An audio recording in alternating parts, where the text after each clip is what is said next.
BOQONNAA lama Wal-faallessuu falaasama gurguddoo Lameenii. Marii fi mormii amantaa yaadaa yookiin falaasama yookiin kallattii siyaasaa irratti taasifaman irratti wal-faallessuun liiberaalizimii fi sooshaalizimii dhimma xiyyeeffannoon addaa itti kennamuufidha. Wal-hokkorri kallattii siyaasawaa irratti ka'an heddumminaan kan xiyyeeffatan kallattiiwwan siyaasawaa lamaan kana walitti araarsuuf carraaqqiiwwan taasifaman keessattidha. Wal-faallessi kallattiiwwan siyaasaa lameen kanaa yeroo hedduu kan maddu wal-faallessa bu'uurawoo fedhiiwwan dhala namaa irraayi.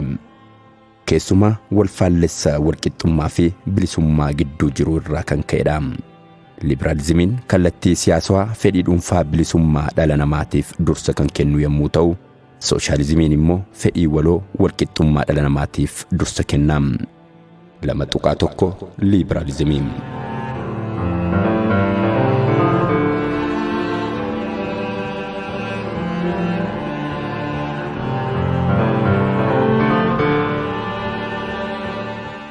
Hundeessitoonni amantaa yaadaa yookiin falaasama liberaalizimii mirga bilisummaa nama dhuunfaaf kan dursa kennanii fi fedhii faayidaa dhala namaa walirraa hin cinne dheebuu baasuu irratti kan xiyyeeffatan turan. Haaluma kanaanis fedhii dhala namaa qabeenyaa horachuu fi kuufachuu keessummeessanii fi hawwii bilisaa fi fedhii isaanii irratti otoo gufuu hin ta'in bilisummaa dhala namaa mirkaneessuuf akka dandeessaniif jecha bilisummaa gabaa labseera. Falaasamni liberaalizimii kan uumame yeroo sana harki mootummoota biyyootaa kan aangoo irra turanii dheereffachuu fi waan hundarratti akka fedhanitti murteessuun bilisummaa siyaasaa fi dinagdee namoota waan mulqaa turaniif falaasamni kun aarii irraa kan uumame ture. Falaasamni aarii akka malee kun fedhii namoota hojjetanii jijjiiramuu fi guddachuu akkasumas sadarkaa hawwii isaanii bira ga'uuf carraaqan kan kolaasuu harka mootummaati. Kanaaf harka kana gabaabsinee kutuu qabna yaada jedhurraa kan dhugeeffatamedha. Harki mootummoota wal morkii bilisaa namoota dhuunfaa gidduu jiru mijeessuu fi nageenya namootaa eegsisuu irratti qofa akka murtaa'u barbaada.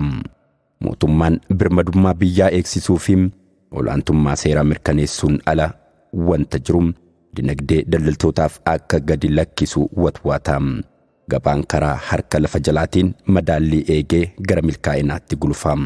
Haaluma kanaanis fedhii dhala namaa milkeessaa deema jedhameetu yaadama. Fedhiin falaasama liberaalizimii inni guddaan bilisummaa siyaasaa fi dinagdee dhala namaa mirkaneessuudha. Humnoonni aangoo qabatan humna waraana isaanii da'oo taasifachuun qabeenya lammiilee kan saamanii fi carraaqqii duroomuu lammiilee irratti gufuu waan ta'aniif itti gaafatamummaa dheebuu aangawoota siyaasaa madaqsuuf kallattii siyaasaa karoorfamedha.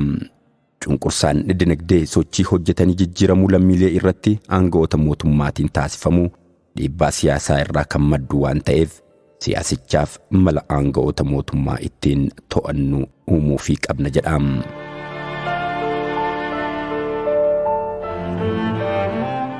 Warri liberaalistii dhalli namaa bilisummaan isaa milkoofnaaniif hojjetee duroomuu fi hawwii walirraa hin cinnee fi dheebuu jijjiiramaan kan qabame jedheetu amana. Uumama isaa bu'uuraatiin dhalli namaa wanta isa miidhuu fi fayyadu addaan baasee hin beeku. Argaa dhageettii irratti kan bu'uureffame carraan walqixa yoo kennameef walqixa hojjetee guddachuu fi jijjiiramuu kan danda'udha jedhee amana. Abdii hojjetee badhaadhuuf qabu kana kanneen jalaa fashaleessan namoota siyaasaa otoo hin hojjetiin jijjiiramuu barbaadanii fi meeshaa waraanaa isaanii abdatanidha jedhee amana. Kanaafuu kaayyoon isaa inni guddaan bilisummaa dinagdee fi siyaasaa namoota dhuunfaa mirkaneessuudha. Yeroo yaadni liberaalizimii itti dhalatee fi warraaqni industrial revolution itti geggeeffame yeroo tokko ture. Yookiin warraaqsi industirii ilaalcha liberaalizimiitti aansuun dhohe. Sirni gabaa bilisaa akka ibidda saafaatti boba'e. Warri yaada qabanii fi qabeenya qaban qabeenya isaanii hojiirra oolchuu eegalan. Bu'aas hammaarrachuu eegalan. Bu'aa argames deebisanii hojiirra oolchan. Bu'aa dabalataa sassaabbachuu eegalan. Awurooppaanis industiriidhaan guutamte. Gabaan warra gabaaf qofa dhiifamuu qaba. Mootummaan harka isaa dinagdee irraa yoo kaase dinagdeen gabaa ni babal'ata. Qabatamaanis agarsiifama.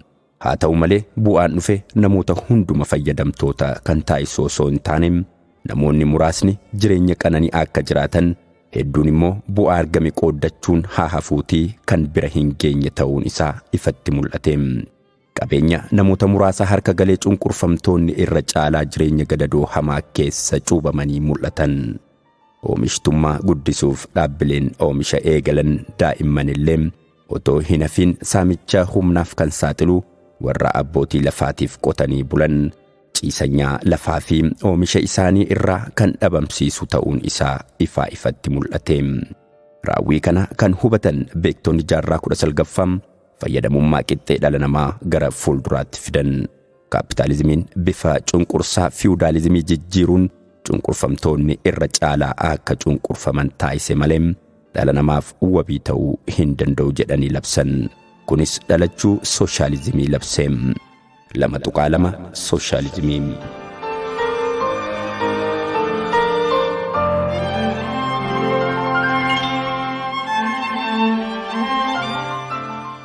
Hundeessitoonni ilaalcha yookiin amantaa yaada liiberaalizimii kan ka'an dhimma hundatti ajajuu mootummoota abbaa irreetu isaanitti hadhaa'eeti yoo jenne, leellistoonni kallattii siyaasaa sooshaalizimii immoo saamamuu fi qisaasa'uu gita hojjettootaati jedhu. Hanga warri liiberaalistii harka mootummaa gabaabsuuf imalan, warri sooshaalistiis harka abbaa qabeenyaa gabaabsuuf socho'an. Hanga warri liiberaalistii misooma dhala namaa kan mirkanaa'u gabaan yeroo ofiin obbulchuudha jedhanii lallaban, warri sooshaalistii immoo sirna awwaalcha liiberaalizimii raawwatamu malee rakkooleen hawaasaa hin hiikaman jedhan. Falaasifoonni sooshaalizimii adeemsi jijjiiramaa fi ammayyummaa dhala namaa yaadaa fi fedhii dhala namaatiin herreegamee kan karoorfame otoo hin ta'in, olaantummaa qabeenyaa gareewwan muraasaatiin kan uumamee fi fedhiiwwan isaanii kan eegsisuudha mormii jedhu fidan. Xiinxala seena qabeessa sirni kaapitaalistii yeroo sana gabbifachaa dhufe irratti kennuun, sirnichi sirna daldala garbaa bifa isaa jijjiirrachuun as ba'ee akka ta'e dubbatan. Garaagarummaan gooftaa fi garba gidduu jiru riqicha sirna cunqursaa abbaa lafaa fi warra abbaa lafaatiif qotanii bulan ciisanyaa wal quunnamsiisuu darbee ce'uun abbaa qabeenyichaa fi dafqaan bulaa gidduutti itti fufeera jechuun yaada mormii dhiyeeffatan. Akka yaada mormii warra sooshaalistii kanaatti hiikni bilisummaa warra liiberaalistii dhiphoo fi dogoggoradha.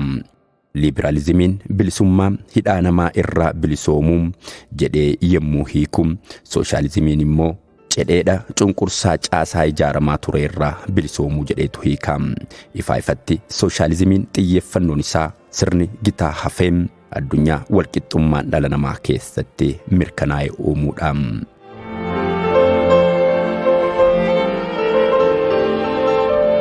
Sooshaalizimiin sirni namoonni firii dhama'anii fi dafqa isaanii namoota biraaf akka dabarsanii kennan taasisuu danda'u qaba jedhee amana. Sirna garbaa keessatti garbichi guyyaa guutuu dhama'aa oolullee firiin dafqa isaa gooftaa isaatiif ta'a malee isaaf miti.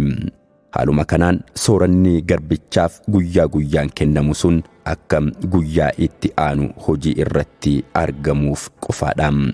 Hojjetee argachuu fi qixa firii hojii isaatiin carraa jijjiiramuu hin qabu.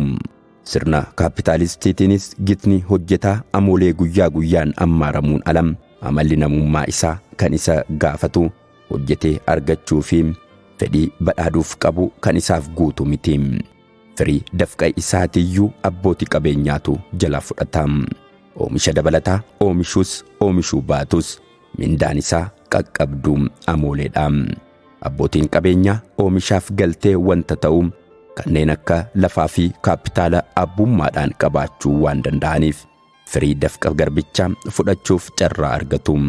Haala kana jijjiiruufis sirna abbootii qabeenyaaf ajajamuu fi fayyaduu guutummaatti dhabamsiisuu qaba ejjennoo jedhu qabatan. Keessumaa maddisiistonni yaada sooshaalizimii warri jalqabaa kaapitaalizimiin ofiin of danqee of kuffisuun isaa fi karaa irra ol ba'een burkutaa'ee gadi bu'uun isaa hin oolu jedhanii raajan. Kanaafuu dafqaan bultoonni addunyaa akka wal cina dhaabbatan akeekkachiisan. Abjuu warra sooshaalistiis paartii irree qabeessaa fi dafqaan bultootaan hoogganamu hundeessuun irree cimaa sirna awwaalcha kaapitaalizimii saffisiisuu kan jedhu ture.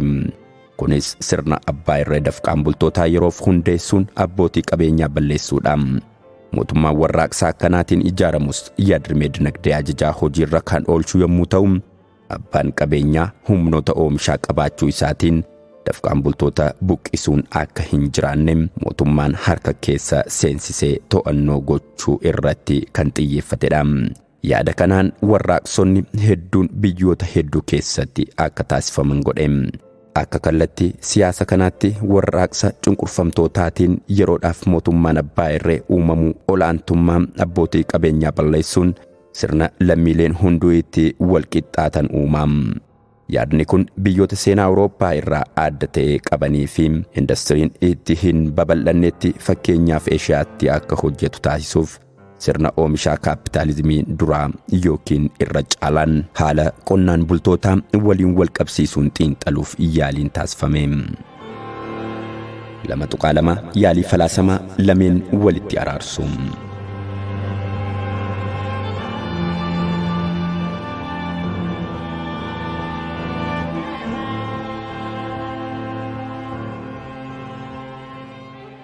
Kaapitaalizimiin akka ilaalcha liberaalizimiinis ta'e sooshaalizimiitiin tilmaamame hin taane. Warri liberaalizimii akka eegametti namoota hunda yookiin yoo xiqqaate harka caalaa fayyadamaa taasisuu hin dandeenye. Warri sooshaalistii akka raaganitti of danqee of hin kuffisne. Sirumaa yommuu miini dheedhii fi gabaan jalaa hanqatu addunyaawwan haaraa abaaruun babal'achuusaa itti fufe. Haaluma kanaanis yaadonni sooshaalizimii fi liberaalizimii keessa turan babal'achuu isaanii itti fufan. Haaluma kanaanis yaadonni sooshaalizimii fi liberaalizimii keessa turan filannoowwan biroos maddisiisuu eegalan. Warri kun kallattiiwwan siyaasaa sooshaalizimii fi liberaalizimii gidduutti taasifame bilisummaa fi walqixxummaa akkamitti walitti araarsina gaaffiin jedhu akka mul'atee ba'u taasise. Gama tokkoon mootummaan hojiin keessi haa baasu jedhee guutumaan guutuutti gabaa keessaa harka isaa sassaabbatee ba'uudhaan taa'ee haa ilaalu yaadni jedhu sun bu'a qabeessa akka hin taanee fi fooyya'insi hangi tokko taasifame mootummaan to'annoo taasisuu akka qabu. Gama biraatiin immoo mootummaan gabaa cafaqee harka isaa keessatti qabachuun bilisummaan namoonni hojjetanii badhaadhuu irratti qaban irratti miidhaa kan fiduu fi walumaa galatti misooma kan sakaalu ta'uun isaa bal'inaan fudhatama argate. Rakkoowwan hojjettootaa kanneen hir'isan kanneen akka gamtaa hojjettootaa, umurii sooromaa, sa'aatii hojii fi kaffaltii gadi aanaa murteessuu fi kan kana fakkaatan jabaachaa deeman. Xiyyeeffannaan biyyoonni bilisummaaf kennan sadarkaa dimokiraatummaa isaa akka biyya mootummaa abbaa irree yookiin mootummaa dimokiraatawaatti akka waamaman isaan taasisaa dhufeera. Gama biraatiin xiyyeeffannoon biyyoonni bilisummaaf akka waliigalaatti kennan jireenya gadadoo lammiilee fi gaaffii itti fayyadamummaa haqa qabeessa ta'e hiikuu irratti kaka'umsi qaban kan ittiin madaalamu ta'eera.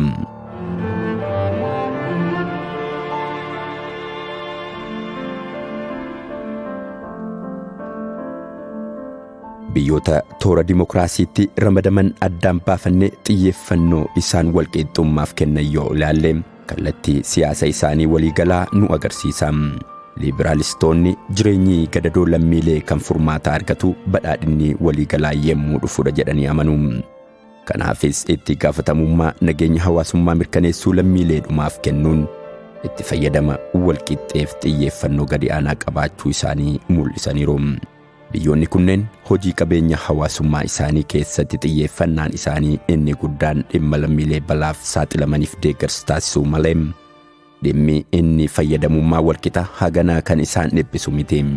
Xiyyeeffannoon isaanii inni guddaan kennaa deeggarsaa warra rakkataniif dhiheessuu irratti kan hundaa'edha. Kennaa deeggarsaarra furmaanni guddaa rakkoo nageenya hawaasummaa hiikuu gabaadha jedhanii amanu.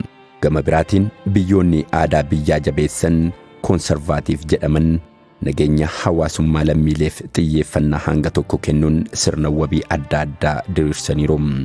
Sirnoonni wabii kunneen gumaacha lammiilee irratti kan bu'uureffatanii fi gita hojjettoonni buusii walitti qabaniin tajaajila wabii karaa ittiin argatan kan mijeessanidha.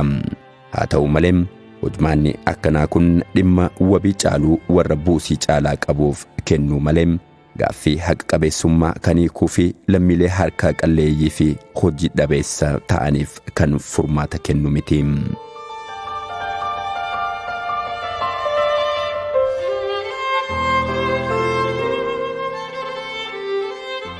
Gaaffii bilisummaa fi haqa qabeessummaa walitti araarsuun liiberaalizimii fi sooshaalizimii gidduutti filannoo ta'uunidha jedhanii kan yaalan biyyoota sooshaal dimokiraasii hordofanidha. Kaapitaalizimiin faca'insa qabeenyaa haqa qabeessa ta'e kan hin mirkaneessine akka ta'e kan amanu ta'uyyuu furmaanni isaa hanqina isaa tooftaa sirriin wal'aanuu yookiin sirreessuudha malee barbadeessuu miti jedhanii warra amananidha. Sooshaal dimokiraasiin akka ilaalcha nama madaaluunitti liiberaalizimii kan suphu yookiin sooshaalizimiitti immoo haguuggii fuulaa dimokiraasii kan haguugu godhamee ilaalamuyyuu garaagarummaa bu'uuraa kallattiin siyaasaa lameen irraa adda ba'uun of danda'ee dhaabbachuu isa dandeessisan ni qaba. Kallattiin siyaasichaa utubaalee sooshaalizimii bu'uuraa lameen murteessummaa dinagdee fi qabsoo gitaa mormuun murteessummaa siyaasaa fi tumsa gita ce'uu kan bu'uureffatedha. Bifa sooshaalizimii faallessuun namni hundumtuu faayidaa olaanaa kan argatu barbadaa'uu kaapitaalizimii irraa osoo hin taane gabbachuu isaa irraa akka ta'e jala muraa. Kaapitaalli yookiin qabeenyi ga'oome kun harka namoota muraasaa qofaa akka hin galle mootummaan dammaqinaan to'annoo taasisuu akka qabu kan kakaasudha. Gahee mootummaan lammiilee maraaf humna dinagdee bu'uura ofii mijataa ta'e uumuu keessatti qabaachuu qabu ilaalchisuudhaan yaadota kunneenii fi gosoota bilisummaa kamiifiyyuu tilmaama walqixa ta'e kennuun isaa adda durummaan liiberaalizimii irraa adda isa taasisa.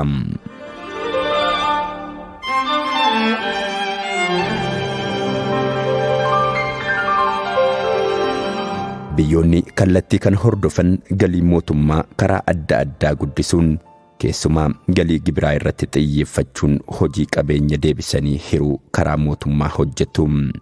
Wabii yookiin nageenya hawaasummaa sadarkaa olaanaatti eegsisuuf yaalii waan taasisaniif mootummoota daaraagootii jedhamuun caqafamu. Biyyoonni kunneen hirmaannaa qabeenyaa irratti gahee guddaa kan fudhatanii fi walqixxummaa lammiileetiif xiyyeeffannoo kan kennanidha. Bu'aa kanarraa argamaniinis biyyoonni itti fayyadamni haqaa keessatti mul'atu ta'aniiru. Sooshaal dimokiraasiin qulqullina jireenya lammiileef xiyyeeffannoo kennuurra darbuun jireenyi isaanii hagam akka garaa isaan ga'e fi hagam akka itti gammadan hordofuun badhaadhina gabaarra dabarsuun dhimma dhala namaa taasisuuf carraaqqii taasisa. Haa ta'u malee sooshaal dimokiraasiin qeeqa maarkisistoota duraanii jalaa hin miliqne. Qeeqni irratti dhiyaate kunis sooshaal dimokiraasiin sirna hojjettoota saamicha humnaaf saaxilu suphuun lammiileen mijuun haga tokko akka isaanitti dhaga'amu taasisa malee mirga bu'uuraa hojjetanii badhaadhuu kan kabachiisuuf miti kan jedhudha. Lammiileen qabeenya kam irrattiyyuu qixa fayyadamoo akka ta'an kan taasisu qabeenya dhala namaa harkaa fuudhuun akka bulchaa garbaa gaariitti lammiileef wanta nyaatanii fi dhugan kennaa sirna hojjechiisudha jedhu. Liberaalistoonni immoo sooshaal dimokiraasiin gibira ol'aanaa irratti kan hundaa'e waan ta'eef abbootii qabeenyaa dhuunfaa kan cunqursu dhiibbaa gibiraatiin dhiphinaan kan liqimfamee fi kalaquuf kan ija hin jabaannedha qeeqa jedhu irratti dhiyeessu. Dabalataanis qabeenya namoota muraasaan maddisiifame uummata bal'aaf bifa soorumaa fi wabii hojii dhabdummaan waan hiruuf sooshaal dimokiraasiin itti fufiinsa mirkaneessuu hin danda'u jedhu. Sababa kanaanis kallattiin ilaalchaa kun keessumaayyuu haala qabatamaa biyyoota guddachaa jiraniin mootummoonni biyyoota akka kanaa qabeenya tasgabbii hin qabne giddugaleessa akka hin godhanne qeeqni irratti dhiyaata. 2.4 kallattiiwwan siyaasaa biyya keenyaatti yaalle. Sochii barattootaa fi sooshaalizimii.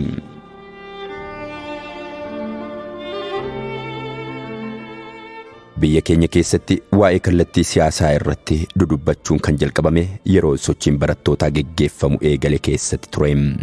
Kanaaf immoo sababoota lamatu ture. Jalqabbiin haala siyaasaa biyya alaa sakatta'u Itoophiyaa keessatti dhaabbileen barnoota olaanoo babal'achaa dhufuu isaanii waliin wal qabatee kan uumamedha. Gama biraan immoo yeroon kun yaadrimee maarksizimii kan maddisiise Kaarl Maarkis erga du'ee waggoota hedduun booda yaadichi addunyaa irratti haala olaanaa ta'een dhiibbaa geessisuu yeroo itti jalqabe faana wal bira bu'uusaatiin Itoophiyaa keessattis leellistoota hedduu horachuu isa dandeessiseera. Keessumaa warraaqsonni sooshaalistii biyya Kuubaa fi Veetnaam akkasumas sochiiwwan barattootaa biyya Jarmanii, Italii fi biyyoota biroo keessa turan akka salphaatti gara biyya keenyaatti babal'achuun isaanii waa'een ilaalcha kallattii siyaasaa siilessituu yookiin qoraasuma qaroomina keenyaa ta'ee dhufe. Biyyi keenya dachee ishee irratti yeroo jalqabaaf dhaabbilee barnoota olaanoo yeroo bante sana qalbii keenya yookiin sammuu keenya qulqulluu ture sanatti amantaan yaada sooshaalizimii gale. Haaluma kanaan biyya keenyatti kallattii siyaasaa sooshaalizimiitiin xinnaaf guddaan afaan ittiin siileffate. Muuziqaa kallattii siyaasaa abjuu fakkaatu kanaan otoo ragannu biyyi keenya haala akkamii keessa akka jirtuu fi rakkoon keenyallee maal akka ta'e dhaabbannee hubachuu hin dandeenye.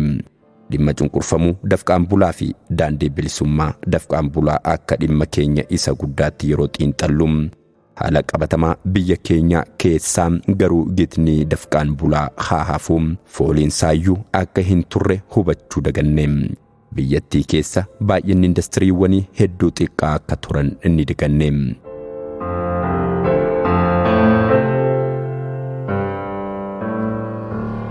Yaadota galaana gamaa lola'an kallattiidhaan fiduun uummata wagi'uun machii biyyaalessaa keessa galle. Yeroo ofirra garagarlee ilaallu garuu wantoota hiika hin qabnee fi darbees ta'u nama kofalchiisan irratti wal nyaachaa fi wal ajjeesaa turre. Qoricha ta'a jennee kallattiin siyaasaa biyya alaatii fudhannee ofumaa deebi'ee sababa dhibee biraa nutti ta'e. Carraaqqiin kallattiiwwan siyaasaa haala qabatamaa biyya keenya waliin wal simsiisne hiikuuf taasifne akka kophee lakkoobsa keenya malee bitame kaawwachuutti kan ilaalamu ture. Dhimmichi kophee bituun qofa kan dhaabbatu hin taane. Sirumaa hanga miila kopheen xiqqeessuuf muruutti tarkaanfanne. Dammaqina sammuu kallattiin siyaasaa kana haalaan qorachuun murtii irratti kenninu kan nu fayyadu qofa addaan baafanne kan ittiin fudhannu waan hin horanneef yeroo keenya mormii bishaan hin kaasne irratti dabarsine. Daandii fedhii fi faayidaa biyya keenyaa miidhuu tasgabbii fi wal dhaggeeffachuun keessa hin jirre waan hordofneef bu'aan isaa waraanaa fi walitti bu'iinsa waliin wal gaggalaafachuu ta'e. Yeroo sana humnoonni siyaasaa biyya keenyaa hundi sadarkaa jedhamuu danda'uun amantaa yaadaa yookiin falaasama sooshaalizimii kana ni tarkaanfachiisu ture. Garaagarummaan yaadaa gidduu isaanii tures sadarkaa amma dhuunfaatti yookiin dhimma murteessoo hin taane qofa irratti kan daanga'e ture. Yeroo kana gaaffiiwwan ijoon mirga garee irratti kan daangeffamanii fi keessumaa gita fiwudaalii walqixxummaan sabootaa fi amantaawwan gidduutti akka dhufu gaafachuu irratti kan xiyyeeffatan turan. Hokkora gaaffiiwwan kun uuman akka haala mijitaatti fayyadamuun gara aangootti kan dhufee fi kallattii siyaasaa wal fakkaatuun tarkaanfachiisa kan jedhu mootummaan Dargii gaaffiiwwan kaan humnaan ukkaamsuuf yaale. Kanaafuu gaaffiiwwan ukkaamfaman dallansuu cimaarraa kan ka'e babal'ifamanii fi akka malee ol kaafamanii boodarra Dargii mataa isaa hanga barbadeessutti deeman.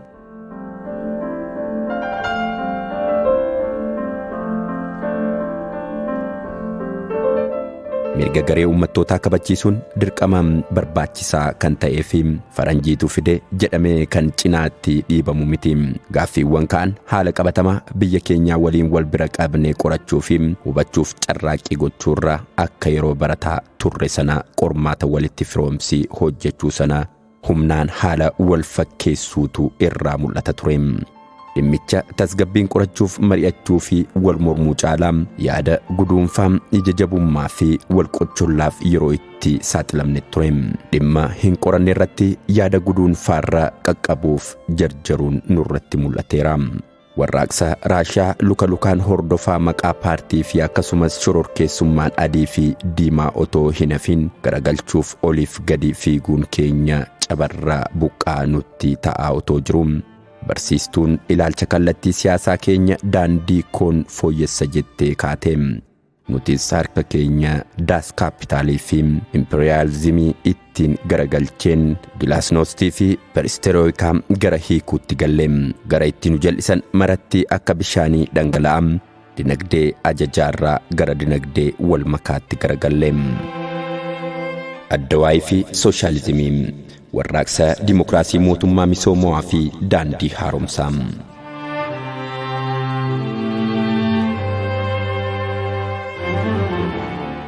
Mootummaan Dargii kufee yeroo Addawaayiin aangoo qabatee da'oo fi abukaattoo sooshaalizimii kan ture addunyaan bahaa yeroo harka itti kennatan ture.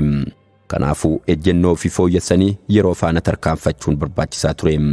jalqabumaa kaasee sooshaalizimiitti amanuu fi boodarras sooshaalizimii Raashiyaa osoo hin taane sooshaalizimii Albaaniyaa hojiirra oolchuu akka barbaadu himaa kan ture Addawaayitiif daandii haaraa barbaaduun dirqama itti ta'e.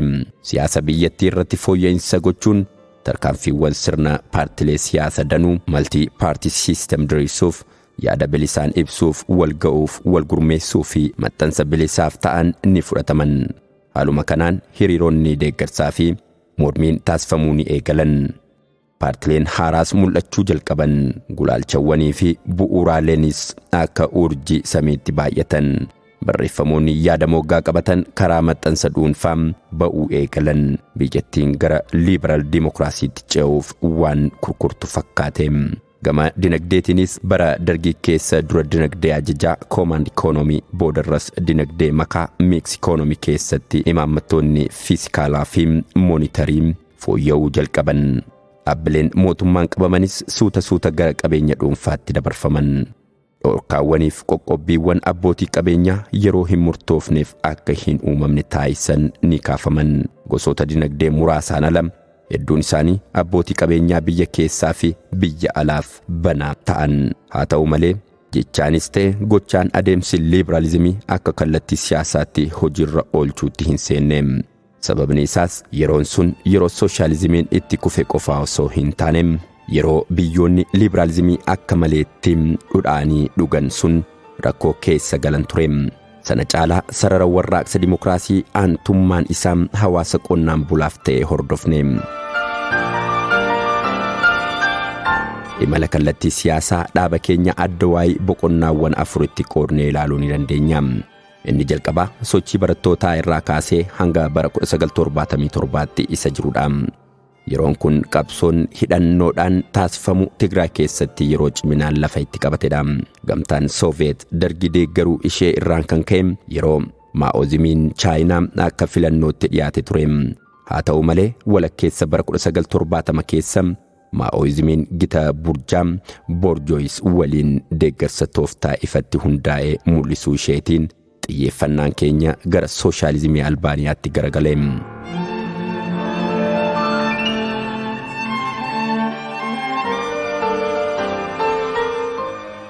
Boqonnaa inni lammaffaa bara 1977 hanga bara 1983 gidduu jirudha. Adoolessa bara 1977 hooggansa liigii Maarkisiist Leenisist Tigraayin warraaqsi dimokiraasii yeroo mo'ataa ta'e itti ba'ee ture. Liigichis paartii keessatti hangafa yookaan vaangaard ta'uun yaadrime Maarkisiist Leenisist haala gaariin faarsuu jalqabe. Boodarras Addawaayiin yemmuu hundeeffamu yaada kana fudhate. Boqonnaan inni sadaffaan bara 1983 irraa kaasee hanga waraana daangaa Itiyoo-Eertiraatti kan jirudha. Bara 1983 dargii kuffisuun Addawaayiin yemmuu aangoo qabatu sararri warraaqsaa ittiin qabsoofne sun akka haaromsa barbaadu ifa ta'e. Walqoqqoodiin yeroo qabsoo waraana addunyaa bahaa fi dhiha gidduu ture diigamuun isaa haaromsa kanaaf qabata ta'e. Kallattiin warraaqsa dimokiraasii paartii keenyaa jijjiiramuu dhiisuu malee fooyya'insi siyaasaa fi dinagdee taasifamu garuu gara kallattii liiberaalitti kan jallatan turan.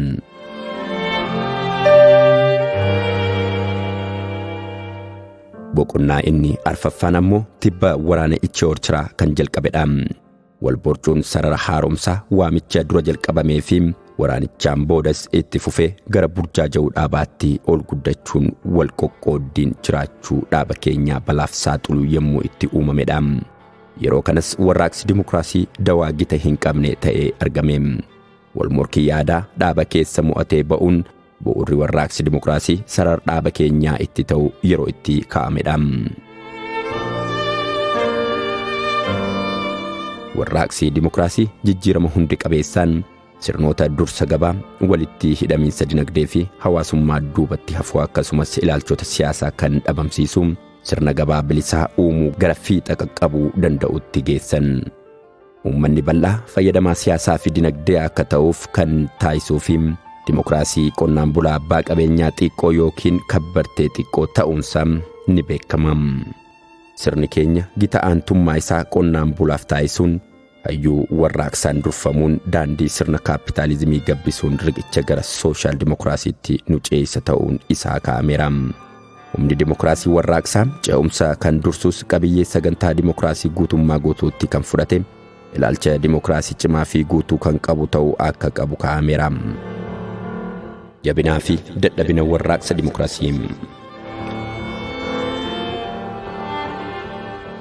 Warraaqsa dimokiraasii sadarkaa yaadrimeetti yemmuu madaallus haa ta'u waggoota hedduuf akkamitti hojiirra oolchine gaaffii jedhu yemmuu ilaallu akka kallattii siyaasaa kamittuyyuu jabinaa fi dadhabina ni qabaata. Biyya akka Itoophiyaa irra caalaan uummata qonnaan bulaa qabdu keessatti kallattii siyaasaa qonnaan bulaa giddu gala godhatee ta'uun isaa jabina isaati. Carraaqqiiwwan hedduun jireenya qonnaan bulaa ol qabuuf taasifamanii fi bu'aawwan argamanis akka jabinaatti ilaalamu. Gama biraatiin kallattiin siyaasaa warraaqsa dimokiraasii sadarkaa yaadrimeettis haa ta'u akka sadarkaa raawwiitti dadhabinaawwan irratti mul'atu ni jiru. Wal-faallessuuwwan keessa isaa jiran dogoggoroonni raawwii irratti hojjetaman amansiisummaa yaadrimee yeroo jalqabbii isaa turee fi fudhatamni inni qabu adeemsa yeroo keessa gaaffiin itti ka'aa akka dhufu taasiseera. Dadhabbiiwwan isaa keessaa kanneen hangafa ta'an armaan gaditti dhihaataniiru. Tokko ilaalcha hayyoota siyaasaa fi dinagdee irratti qabu. Wal-faallessi inni guddaan ilaalchi inni hayyoota siyaasaa yaada tarkaanfataa qaban paarticha keessaa haa ta'u mootummaa keessaa akkasumas hayyoota dinagdee dhuunfaa fi paartilee morkattootaa itti ilaaluu jallataa ture. Mootummaa biyyattii keessa hanqinni gabaa akka jiru hubachuun ofittummaanii fi dheebuun namoota dhuunfaa qabeenya horachuu hirmaannaa qabeenyaa haqa qabeessa ta'e akka hin uumamne hubachuun gabaa keessa harka akka galfatu yemmuu eeyyamu. Gama biraatiin immoo hayyoonni siyaasaa kanneen uummataaf quuqamanii fi ofittummaa irraa akka bilisa ta'anitti ilaaluun isaa yaada wal-faallessaadha. Akka adeemsa keessa mul'ateettis sababa hanqina gama mootummaatiin malaammaltummaa fi kiraa sassaabdummaa kan nu agarsiisu faayidaan uummataa namoota dhuunfaa faayidaa isaanii duukaa fiigan qofaan osoo hin ta'in hojmaata badaa mootummaatiinis akka butamuu danda'udha. Sirni warraaqsa dimokiraasii keenyaa kun kaayyoon isaa inni guddaan mirga uummata bal'aa eegsisuu haa ta'u iyyuu malee hayyoota mirga uummataa dhiiban to'achuun gara daandiitti deebisuuf sirna itti gaafatamummaa seera bilisaa fi ifa ta'e uumuu hin dandeenye.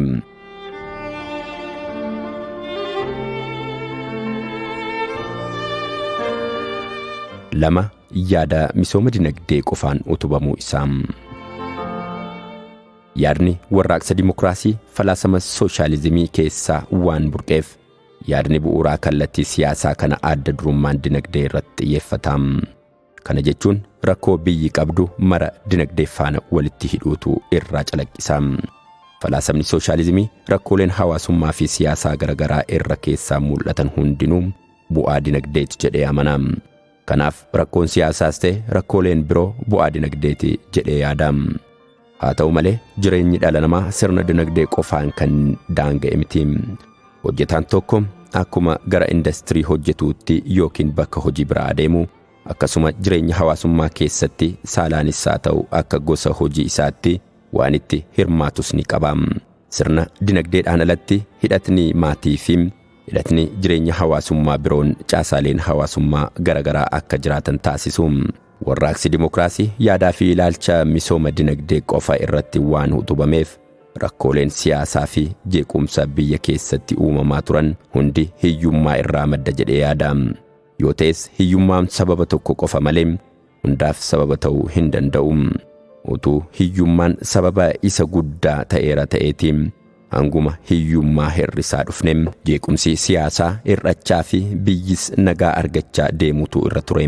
Kun kan inni nu hubachiisu uummatni tajaajila hawaasummaa fi dinagdee argachaa dhufe jechuun nageenyis ni bu'a jedhanii yaaduun dogoggora ta'uu isaati. Dhala namaa bineensarraa wantoota adda isa godhan keessaa tokko fedha wantoota ijaan argamanii dabalatee fedhii garagaraa qabaachuu isaati. Fedhiin kunis kan bilisummaa, kan mirga dhala namaa, kan haqaa, kan walqixxummaa, kan mirga dubbachuu fi kan kana fakkaatanidha.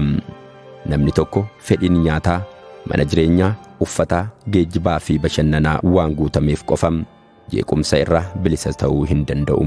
Fedhiin qaamaa isaa qofti waan guutameef hir'ina qaama kaaniin itti mul'atu dagachuu hin danda'u. Fedhii nyaataa lammiilee isaanii guutuuf mootummoota abbaa irree hedduun otoodhuma ifaajanii dhiibbaa uummata irraa kan itti hammaatuuf dhalli namaa buddeena qofaan waan hin jiraanneefidha. Hiyyummaa mo'achuu dabalatee bilisummaa fi haqa dhugoomsuu irratti hojiin hojjetamuu qaba.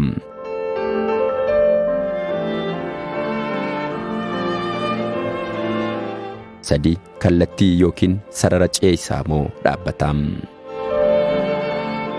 Rakkoon inni biraa warraaqsi dimokiraasii kallattii ce'isisaa ta'ee otoo jiruu akka kallattii dhaabbataatti fudhachuu keenyadha. Sanadoota keenya keessatti dabalatee akka mul'atutti warraaqsi dimokiraasii akka koominizimii fi sirna kabbarteetti sirna mootummaa haala dhaabbataa ta'een of gadi dhaabu miti. Kaayyoo warraaqsa dimokiraasii hawaasa sadarkaa kaapitaalizimiin dura jiru gara sirna kaapitaalistiitti akka ce'u gochuun hawaasa haqaa fi dimokiraasii guutuun keessatti mirkanaa'ee ijaaruudha. Haaluma kanaan yaadrimichi yeroo gabaabaa keessatti akka shoollibuu fi sooshaal dimokiraasiin akka bakka buufamuu kaa'ameetu ture. Ce'umsa kaapitaalizimawaa ergama dandeessisuu kan qabu warraaqsi dimokiraasii ce'umsichaaf dursa barbaachisoo wantoota ta'an kanneen akka guddina siyaasaa fi dinagdee hanga irraa eegamuun fiduu hin dandeenye. Dinagdee biyya keenyaa ce'isuu fi yaaliiwwan kaapitaalizimii ijaaruuf taasifaman hagam bu'a qabeessa turan jedhanii gaafachuun barbaachisaadha. Gaaffii kana haala fooyya'aa ta'een ilaaluuf mootummaa misoomaa yookiin mootummaa misooma dimokiraatawaa warraaqsa dimokiraasii cinaan hojiitti galee dura ilaaluun barbaachisaadha. Mootummaan misoomaa yaadrimee biyyoonni bahaa Eeshiyaa guddina ajaa'ibaa jedhamu akka galmeessan taasisedha. Mootummaan misoomaas akkuma warraaqsa dimokiraasii yaadrimee ce'umsaa yommuu ta'u, irra caalaan dinagdee sirreessuun abbootii qabeenyaa dhuunfaaf haala mijataa uumuu kan dandeessudha. Haaluma kanaan gosoota abbaa qabeenyaa dhuunfaa keessatti hirmaachuu hin dandeenyee fi yeroo gabaabaa keessatti bu'aa baay'ee fiduu danda'anii fi gara fuulduraatti abbootii qabeenyaa dhuunfaaf haala mijeessan irratti mootummaa si'oominaan hirmaannaa taasisuun dinagdee si'oomsuuf kan karoorfatedha. Raawwii yaadrimee kanaatiin misoomni saffisaa galmeeffame akka ciminaatti yoo fudhatamu hanga barbaadameen gabaa bilisaa hundeessuu fi seektara dhuunfaa hundaa'e ijaaruun hin danda'amne. Sababa hanqina mootummaa yeroo gara yerootti guddachaa dhufeetiin dinagdeen to'annaa humnoota muraasaa jala waan ooleef abbootiin kiyyoo walitti hidhamanii qabeenya mootummaa saaman akka garmalee baay'ataniif daandii saaqe. Abbaan qabeenyaa dafqa isaatiin asii fi achi jedhee qabeenya horachuu yaaluuf balballi cufaate. Mootummaan suutuma suuta gabaa keessaa bahaa deema ejjennoon jedhu dagatamee waggoota muraasa keessatti dhaabbileen piraayiveetaayizeeshinii dhuunfaatti dabarsine kanneen caalan irra deebiin hundeessine. Seektara sibiilaa fi seektaroota gurguddoo wal fakkaatan keessatti akka hirmaatan dhaabbileen hundeessine. Meeshaalee dheedhii alaa dhufan walitti qabuun televiziyoonii suphuu eegalan jennee burraaqne.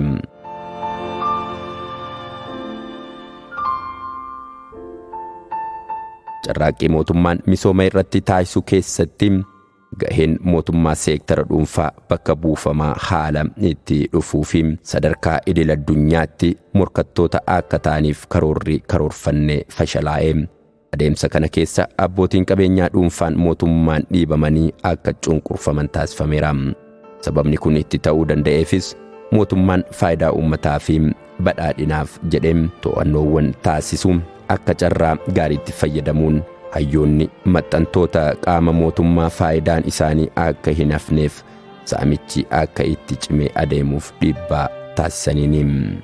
Mootummaan bakkicha yoo abbootii qabeenyaa dhuunfaaf gadi lakkisaa dhufe faayidaan isaanii waan jalaa tuqamuuf hanga danda'ametti abbaan qabeenyaa dhuunfaa akka quucaruu fi harka galfannaan mootummaa akka dabalu barbaadu. Warraaqsi dimokiraasii sirna seera bilisaa saamicha kana to'achuuf nu dandeessisuu fi saamtonni seeraa fi dambii akka meeshaatti fayyadamuun saamicha isaanii jabeeffatan. Waqtii hojiitti hiikuu yaadrimee warraaqsa dimokiraasiis haa ta'u mootummaa misoomaa keessatti wanti otoo hin hubatamin hafe tokko riqicha ce'isaa ta'uu isaanii irraanfachuu yookiin ce'uudhaaf fedhii dhabuu keenyadha. riqichi bakka jirru gara bakka biraatti nu ceesisuu matumti isaa bakka ga'umsaa ta'ee hafeem. Riqicha dafanii fixanii gara sadarkaa hawaasummaa isa itti aanuutti osoo hin ce'in turuun aangawoota mootummaa fi abbootii qabeenyaa waaroo guddistummaa hawaasa qonnaan bulaa fi dinagdee uffachuun carraa seektaroota murteessoo ta'an to'achuuf carraa waan isaaniif kennuuf hanga danda'ametti riqicharra dhaabbachuun wanta faayidaa isaaniif ta'u qofa akka ari'atan isaan taasiseem. Riqichis ulfaatinaa fi yeroo baachuu danda'uun ol akka baatuuf waan dirqameef dura socho'uu boodarra immoo bubuqqa'uu eegaleem. Dhumarrattis rakkoo jiraachuu biyya keenyaa fi siyaasa keenya qormaata keessa galchuu keessatti dhidhimneem. Qonni keenya saffisaan akka hin ceeneef ilmaan qonnaan bulaa barumsa qaban saffisaan akka industirii mana keessaa fi sadarkaa oomishtummaa giddu galeessaatti hin guddanne mootummaa malee abbootiin qabeenyaa seektaroota guddina saffisaa fiduu danda'an keessatti hirmaachuu barbaadan liqii fi dhiyeessiin kana fakkaatan akka hin arganne walumaa galatti guddinni dinagdee investimentii mootummaan ala bu'uura bal'aa irratti akka hin hundoofne isa taasiseera.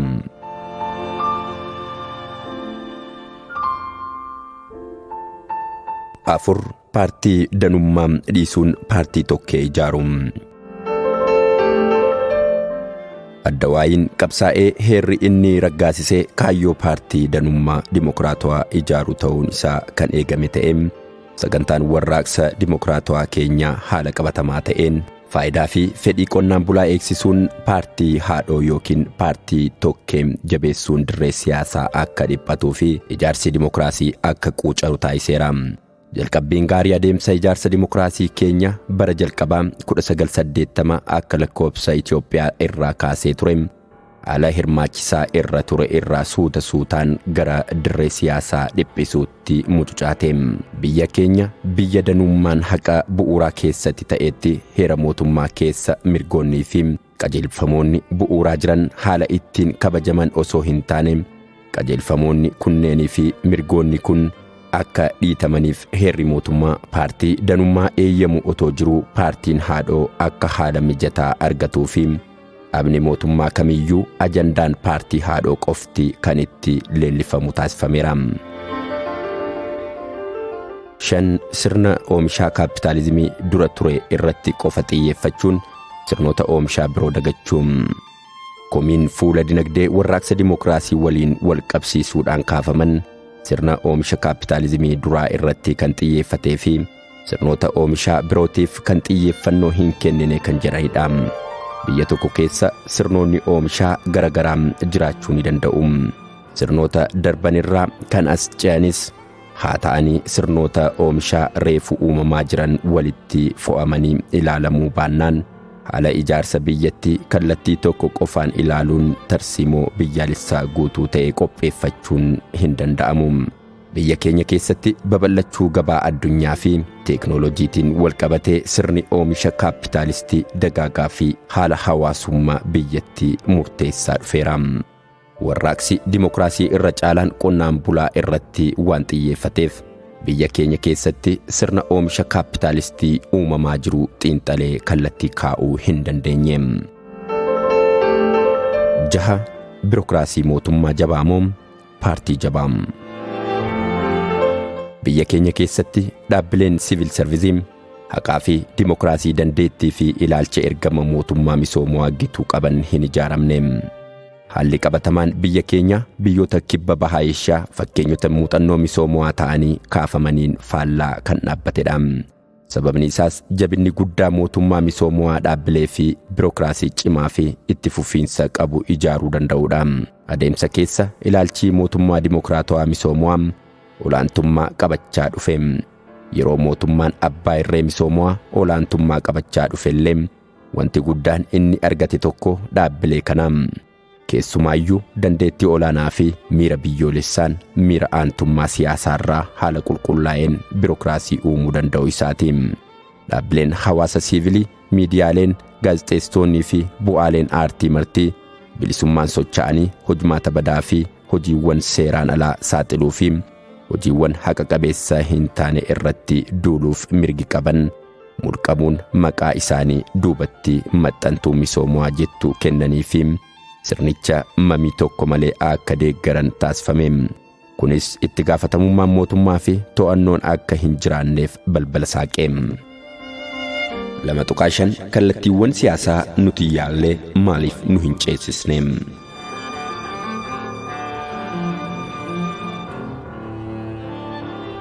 Walumaa galatti Itoophiyaan jalqaba sooshaalizimii itti aansuun immoo maxxantuu fi qaccee sooshaalizimii kan ta'e warraaqsa dimookiraasii itti aansuun immoo akka riqicha liberaalizimiitti ceessuutti kan fudhatamu adeemsa mootummaa misoomaa yaalteetti. Gama biraatiin immoo paartileen morkattootaa liberaal dimookiraasii fi sooshaal dimookiraasii hojiirra oolchuun fooyya'aa akka ta'e yaadanii kennu. Haa ta'u malee kallattii siyaasaa kan biraa hojiirra oolchuu keenyaan dura Itoophiyaa gara dimookiraasii fooyya'aa fi badhaadhummaatti kallattii siyaasaa kanaan dura yaalaman maaliif hanga karoorfameef waqabeessa osoo hin ta'in afan jennee ilaaluun keenya murteessaadha. Sooshaalizimiin kutaalee addunyaa keenya kamittuu badhaadhina dinagdee guutuu fi sirna dimookiraasii fiduu hin dandeenye jedhanii sodaa tokko malee dubbachuu ni danda'ama. Karaa faallaa ta'een badii guddaa dhaqqabsiiseera. Biyyoota inni badii irratti fide hunda keessatti badiiwwan qaqqaban garuu walqixa miti. Biyya keenyatti sooshaalizimiin badii hanga sana ga'uu sababa maaliitiin nurraan ga'e jennee ilaaluu qabna. Mootummaan misoomaa keessuma biyyoonni baha fagoo Eeshiyaa guddina ajaa'ibaa yeroo gabaabaa keessatti galmeessisuu akka danda'an yaada taasisedha. Keessuma Kooriyaa Kibbaa, Singaaporii fi Hong Kong seektara dinagdeetti qofa osoo hin murtaa'in gama siyaasaatiinis sirna gabbataa uumuu danda'aniiru.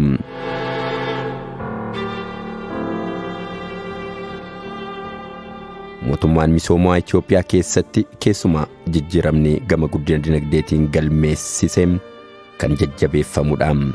Haa ta'u iyyuu malee gama hirmaannaa seektara dhuunfaa mirkaneessuutiin caasaa ce'umsaa dhugoomsuutiin hanqina bal'aatu irratti mul'ate. Irra caalaas bilisummaa siyaasaatiin wanta hin milkoofneef biyyi keenya xaxama siyaasaa hamaa keessa seenseera. Asirratti gaaffiin bu'uuraa ka'uu qabu moodelli biyya Chaayinaa fi Kooriyaa Kibbaatu hundeeffama. Kaampaaniiwwan gurguddoo bu'a qabeessa dhuunfaa fi mootummaaf sababa kan ta'e meeyiteekiin akkamitti qilee buuse gaaffii jedhudha. Ilaalchi kallattii siyaasaa kamiyyuu kan barumsa irraa fudhatamuu fi gaarii isaa fudhachuun isa biraa ofii kan itti guutannudha malee yaada ittiin kakannuu fi ittiin daangeffamnu ta'uu hin qabu. Okkoroonni waggoota 50 dabran Itoophiyaa keessa turan beekumsa ala arganne duuchumatti haala qabatamaa biyya keenyaa waliin walitti buusuun rakkoo uumamedha. Sababa kanaanis oollee bullee rakkoowwan keenya kaleessaa akka haaraatti luqquumaa uummattoota gufuun tokko albaay'ee isaan rukutee taaneerra. Gama tokkoon namoota warraaqsa dimookiraasii fi mootummaa misoomaa faarsanii fi siyaasni bahaa qalbii keenya hawwatu taane gama biraatiin immoo liberaal dimookiraasii fi sooshaal dimookiraasii kan faarsinu siyaasa dhihaan kakachaa fi wal maganaa rakkoowwan biyya keenyaa fi uummata keenyaa ulaagaalee warra faranjii irraa haala bilisa ta'een madaaluu hin dandeenye. Namoonni siyaasa dhihaa faarsan siyaasni dhihaa hojjaa biyya keenyaan safaramee kan nuuf hodhame akka hin taanee fi uffata ergisaa akka ta'e irraanfataniiru. Addawaayii kallattii siyaasaa baha fagoo fi Awurooppaa bahaa fidee nurratti gadi naqee jedhanii qeeqaa ofiis kallattii siyaasaa dhihaa keessa seenanii kan guuran hunda furmaata biyyaa gootanii fudhattan malee jedhanii nu waggiyuuf yaalu. Kallattiiwwan siyaasaa kana otoo hojiirra oolchinee maaltu uumamuu danda'a jedhanii sammuu isaanii keessatti yaaduu illee hin yaalle. Liberaal dimookiraasiin ijaarsa aadaa liberaalizimii Awurooppaa irraa kan madduu fi sadarkaa qaroomina isaaniitti safaramee dimookiraasii hodhamedha. Hayyuuwwan falaasama liberaalizimii jalqaban mataan isaanii liberaal dimookiraasiin hubannoo sammuu hawaasaa kan barbaadudha jedhanii barreeffamni isaan kaa'an otoo jiru nuti immoo duuchaatti uummanni wanta hojjetu beekam jecha dhaadannoo gurratti mi'ooftu dhageessifna. Baroota dheeraaf uummataa fi biyya bakka barumsi qaqqabee hin beeknee fi waa'ee nyaata guyyaa isaa yaaduurra bilisa hin taane qabannee carraaqqiin siyaasa dhihaa kallattiin biyya keenyaatti fe'uuf taasifnu ajaa'iba. Lafa qamadiidhaaf ta'u otoo hin qopheessin qamadii facaasuu barbaanna. Yommuu akkas ta'u kisaaraan isaa waan sadiidha. Laftis sanyiinis qote bulaanis ni kasaaru. Kisaaraan keenyas sanarraa adda miti. Haa ta'u malee leellistoonni ilaalcha kallattii liibiraalizimii akka jedhanitti guddinnii fi badhaadhinni kan dhufu yoo lammiilee gidduu wal dorgommiin hojjetanii badhaadhuu akka uumamuuf dirree dorgommichaa mijaawaa taasifne qofadha jennee yoo yaadnee fi lammiileen wal dorgommichaaf haala wal qixxaataa ta'een ka'uu akka qaban yoo daganne rakkoon uumamuun isaa hin oolu. Gariin abbaa qabeenyaa jabaa qabeenya gahaa kaleessa kuufate ta'e, gariin immoo wanta nyaatu wanta dhandhamu kan hin qabne hiyyeessa ta'e walqixxee haa dorgoman jechuun abbaa qabeenyaa irree cimaa qabu sun hiyyeessa sana akka miciriqsuu taasisuurra bu'aa ce'uu akka hin qabne durumaanuu ni beekama. Abbootiin seeraas loogii hin godhan. Seerichis qixa hojiirra oola jechuunis miidiyaaf dorgomsiisuun dorgomaa mo'atu sana dursa filachuurraa adda ba'ee kan ilaalamu miti. Tuulaan hiyyummaa kuufamaa dhufee as ga'e walii keenya wal morminee fi wal gorsinee yaada fooyyaa wal qabsiisaa rakkoowwan keenya yoo adeemsaan hiikne malee akaafaa yaadaa fi gocha namoota muraasaa qofaan kan jigfamnu miti. Kuufamni hojii duubatti hafummaa bara dheeraaf otoo hin hiikiin as geenye kun yeroo gabaabaa keessatti salphifne gara badhaadhinaatti deemuuf wanta hunda caalaa yaada haaraa gaafata. Kanaaf daandii bilisummaa mataa keenyaa kan dimokiraasiin haqnii fi walqixxummaan osoo hin seela'in itti mirkanaa'an baafachuu nu barbaachisa. Falaasama birmadummaan isaa eeggamee fi bu'uura uumama Itoophiyummaa keenya waliin deemuu fi haala addunyaan keessa jirus hubannoo keessa galchuudhaan rakkoo keenya kan nuuf hiikuu danda'u nutumti itti guuttachaa fi soroorsaa kan deemnu akkasumas kan irratti walii galluu fi nu gurmeessuu danda'u nu barbaachisa. Falaasamoota addunyaa irratti leellifaman qo'achuudhaan yaada nu fayyadu qofa akka barbaachisummaa isaatti foonee fudhachuu fi falaasama rakkoo hiiku tokko qabaachuu nu barbaachisa.